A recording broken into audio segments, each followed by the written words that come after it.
பாலாற்றில் தோல் ஆலை கழிவுகளால் ஏற்பட்ட மாசால் பாதிக்கப்படைந்தவர்களுக்கு உரிய இழப்பீடு வழங்க வேண்டும் என்ற உத்தரவை உச்சநீதிமன்றம் பிறப்பித்திருக்கிறது. ஏற்கனவே உயர்நீதிமன்றம் பிறப்பித்த உத்தரவை உச்சநீதிமன்றம் உறுதி செய்திருக்கிறது. கூடுதல் விவரங்களை நம்முடைய செய்தியாளர் சுசித்ராவிடம் கேட்கலாம். சுசித்ரா, உச்சநீதிமன்றத்தினுடைய உத்தரவு என்ன? பாலாற்றை மாசுபடுத்தும் தோல் தொழிற்சாலைகளை மூடக்கூடிய வழக்கில் தற்போது உச்சநீதிமன்றம் உத்தரவை பிறப்பித்திருக்கிறது.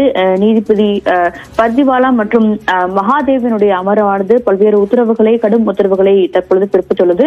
வேலூரினுடைய பாலாற்று தோல் தொழிற்சாலையில் ஏற்பட்ட அந்த மாசால் பாதிக்கப்பட்ட குடும்பங்களுக்கு இழப்பீடு வழங்க வேண்டும் என்ற ஒரு உயர்நீதிமன்றத்தினுடைய உத்தரவையும் உச்சநீதிமன்றம் இந்த நேரத்தில் உறுதி செய்தது. மேலும் ஓய்வு பெற்ற உயர்நீதிமன்ற நீதிபதி தலைமையில் நிபுணர்கள் குழு அமைத்து வேலூர் பாலாற்று பகுதிகள் மீது தொடர்பான கண்காணிப்பை அதிகரிக்க வேண்டும் என்ற ஒரு உத்தரவையும் சுற்றுச்சூழல் மாசை தடுக்க வேண்டும் என்ற ஒரு உத்தரவையும் தமிழ்நாடு அரசிற்கு பிறப்பித்துள்ளது மிக முக்கியமாக பார்க்கப்படுகிறது. அதே சமயம் கடந்த 2001-2009 ஆண்டு பிறப்பித்த உத்தரவுப்படி தொழிற்சாலைகளிடமிருந்து இழப்பீடு பெற்ற தொகையை பாதிக்கப்பட்டவர்களுக்கு வழங்க வேண்டும் என்ற ஒரு உத்தரவையும் இந்த உத்தரவில் உச்சநீதிமன்றமானது வழங்கியிருக்கிறது. மாநில அரசினுடைய சுற்றுச்சூழல் விதிமுறைகளை தோல் தொழிற்சாலைகள் முறையாக பின்பற்றவில்லை என்பதால் பொதுமக்கள் மற்றும் விவசாயிகள் கடுமையாக பாதிக்கப்பட்டுள்ளார்கள்.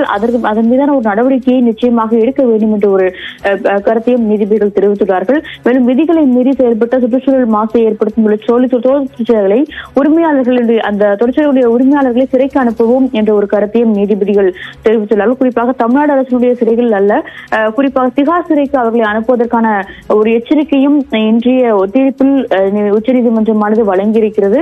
மிக முக்கியமாக இந்த தோல் தொழிற்சாலைகள் என்பது விதிமுறைகள் மீறப்படும் பட்சத்தில் நிச்சயமாக கடும் நடவடிக்கை என்பது எடுக்கப்பட்டாக வேண்டும் என்ற ஒரு தீர்ப்பை தற்பொழுது உயர்நீதிமன்ற தீர்ப்போடு அதை உறுதியளித்து தற்போது உச்சநீதிமன்றமானது வழங்கியிருக்கிறது. இந்த தோல் தொழிற்சாலைகள் எந்த ஒரு வகையான ஒரு விதிமுறை மீறல்களை எடுத்து வருகிறார்கள் என்பது தொடர்பான ஒரு அறிக்கையும் 4 மாதத்திற்குள் தாக்கல் செய்வதற்கான ஒரு உத்தரவையும் உச்சநீதிமன்றமானது தற்பொழுது பிறப்பித்துள்ளது. அதன் பிறகு இந்த வழக்கு என்பது மீண்டும் விசாரணைக்கு வரும் என்ற ஒரு உத்தரவையும் தற்போது நீதிபதிகள் தெரிவித்துள்ளார்கள்.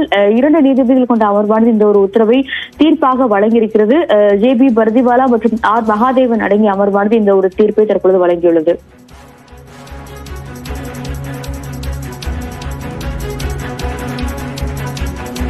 கூடுதல் விவரங்களுக்கு நன்றி சுசித்ரா.